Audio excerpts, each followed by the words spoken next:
দাসিরি বদ্দা দাসি আজকে হঠাৎ কি জন্য আমার কৈলাসপুর টলমল করছে বলতে দাসি? হ্যাঁ রে, আমার মন বলছে হয়তো আপনার ভক্ত কোথাও বিপদে পড়ে আপনার কি মামা বলে। দাসি ঠিক কথা বলেছিস, আমার ভক্ত আজ নদীর ঘাটে স্মরণ করছি তাই আমাকে মামা বলে ডাকছি। দাসি যখন মেয়ে ডাকি তার মাকে মামা বলি, মাকে আর খালি হাতে যাবি? তাহলে কি লাগবে মা? দাসি আমার যে বাড়ির উত্তর ধারে একটি স্বর্ণচমার গাছ আছে, ওই গাছ থেকে একটি ফুল এনে দিই, ফুল নিয়ে আমি চলে যাবো। হ্যাঁ তবে মা একটু অপেক্ষা করুন, ওই আমি যে পুষ্পের কথা বলছেন পুষ্প নিয়ে এসে দেবো আপনার হাতে, চলে যাবে ভক্তের কাছে। দেরি না করে যা, তাড়াতাড়ি সেই পুষ্প নিয়ে আসবি। ঠিক আছে।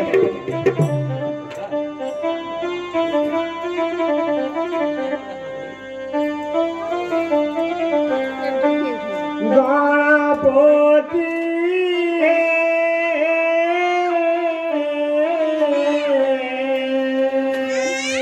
পুজিব মায়ের চরণে, গণপতি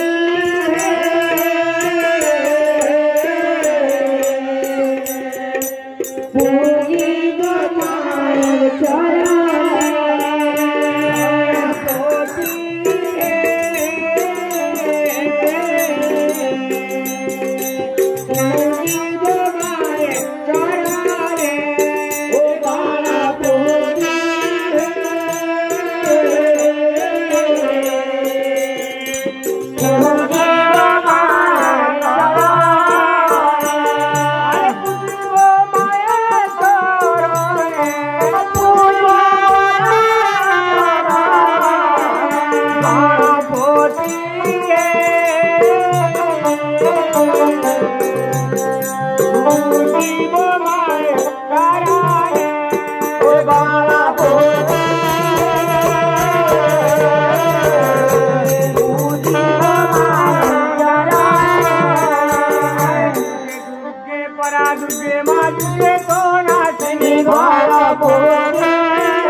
আরে ভোট নয়, বল ভোগ অথবা প্রসাদ।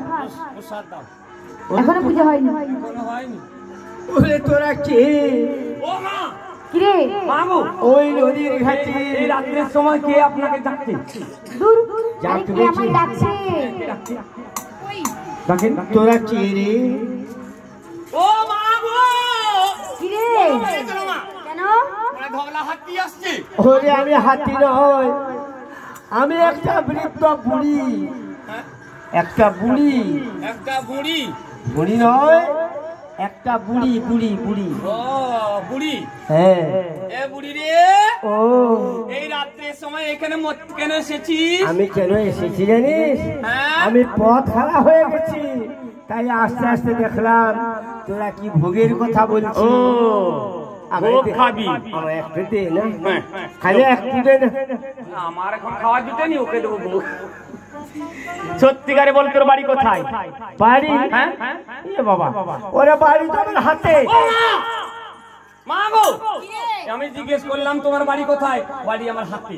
আরে তখনকার যুগের মানুষ তো বাংলা কথা বুঝতে পারছে না, ওকে জিজ্ঞেস কর ঘর কোথায়। এ বুড়ি রে, ও তুই বাংলা বুঝতে পারিস নি? না, তাহলে তোর ঘর কোথায়? ঘর হচ্ছে কৈলাসে। তোমার কলিজা খাবে। আবার আরে কইলা নয়, কৈলাস। যেতে লাগে 6 মাস আর আসতে লাগে 6 মাস। মানে কৈলাস মানে যেখানে দেবাদেবীরা থাকে? হ্যাঁ। আচ্ছা, সেই দেবাদেবী যেখানে থাকে সেখানে থাকতে পারলি না, এই মরতে কেন এলি?